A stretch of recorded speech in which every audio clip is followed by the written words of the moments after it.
everybody, it's Zane here, and I thought I'd do a lesson on the banjo. If you got a banjo at home, a 5-string banjo, or you're interested in learning bluegrass banjo, this is a lesson for you. I'm going to look at the basic technique that's involved in bluegrass banjo playing, also known as Scruggs banjo style. So this technique is largely based around your picking hand, which for most people is going to be their right hand. You need a thumb pick, like this. I prefer metal ones because when it's like summer and you're playing at festivals, plastic picks just slip off my thumb, whereas this metal one, the perspiration isn't too bad when I've got like an actual metal thumb pick. The pick itself is still plastic, and metal finger picks, which I'm using pro picks here. What you ideally want to do is get your pinky and ring fingers and imagine that they're like taped together, and you place them so that they're roughly, the pinky's kind of touching the bridge more or less. And it feels kind of strange initially to have these two fingers anchored, particularly when you go to pluck your middle finger. It's going to want to move with your ring. That was the hardest thing that I found when I was, teaching myself how to play the banjo. But when you've got the technique down, it's like when you see a sprinter at the Olympics and they're in the blocks ready to go off. You kind of pivot off these two fingers and you can use it to generate a lot of speed. Essentially, everything that you're going to play is going to come down to 5 rolls. You have a forward roll, a backwards roll, a combination roll, an alternate roll, and a foggy mountain roll. You don't always play just pure endless versions of those rolls. You might play half of one, a little bit of another, 2 of another roll. And then there is pinching, which is where you just pluck a string. And most of the time, it's just going to be straight 8th notes using combinations of those rolls broken up with a whole note where you're pinching or strumming something. Your left hand sort of fits in there doing hammer-ons. But let's just look at the basic ones. A forward roll is going to go thumb, index, middle, and it can be played on any string group. There are more common string groups than others, but let's just look at going high G, B, and then to the D. The thing to work on with this is to make sure that you do what's called cyclic accents.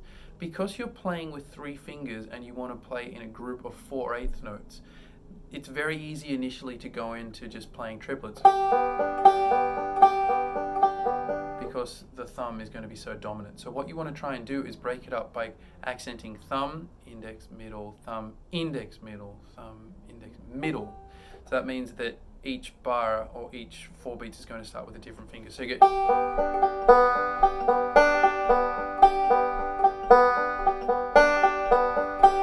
I could do that on the top 3 strings. I could do it on the outer strings with the middle G. With my thumb on the low D. Less frequently would you ever use your middle finger on the B string. It does happen in more contemporary forms of bluegrass banjo playing, like melodic banjo playing. Bela Fleck, Noam Pekelkny use it quite a bit, but when it comes to standard bluegrass, it's not so common. The reverse roll, or the backwards roll, is, you guessed it, just the opposite of that. So it goes middle, index, thumb. Again, it can be played on any of the same groups of strings that we just looked at. The combination roll is a combination of both of those rolls. Banjo ain't that complicated, it's pretty straightforward. So you have a forward roll, then you have thumb on the high G, and then that sets off the backwards part. Now that's given us 7 8th notes so far, and in order to turn it into 8 8 notes, which gives us a whole bar, we need to pluck with our middle finger on the D again. So you get this.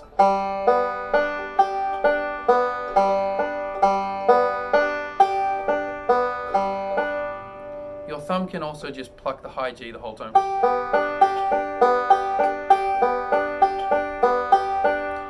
For that roll, it's most commonly played on the strings that I just played then, which would be G pivoting up on the high G or staying on the high G the whole time.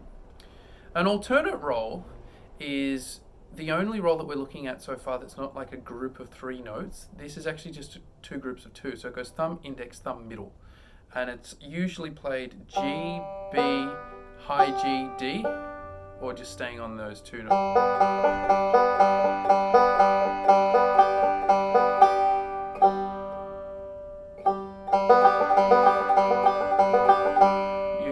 techniques like this.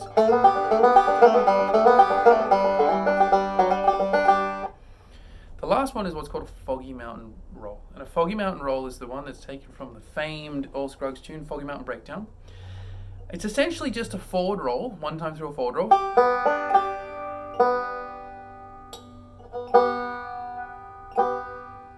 Sorry about that, just making sure my tuning is... Banjos can be notoriously temperamental for tuning and staying in tune.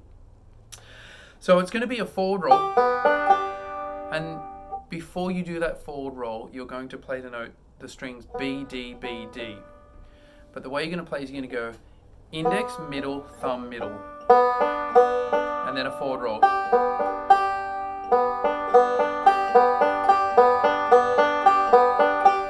And very commonly that is done with a hammer on from 2 to 3.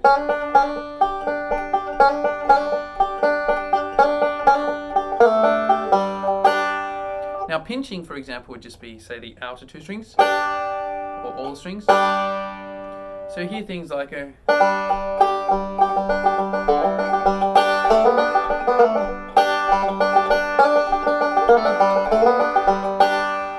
So I'll just play a little bit of... I might play Foggy Mountain Breakdown, my sort of version of it, and you can kind of... I'll turn so you can see my picking in motion, and hopefully you can see some of these licks I talked about. So it starts with a pickup that does a pinching, the pinching technique.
So I'll do some more lessons on tunes, techniques, styles of playing the banjo, but that is really the crux of everything that I played there. Get your rolls happening, work with the metronome, play slowly, monitor the tension in your arm, because once the tempo's like that, everything I played today would be considered slow for a bluegrass band.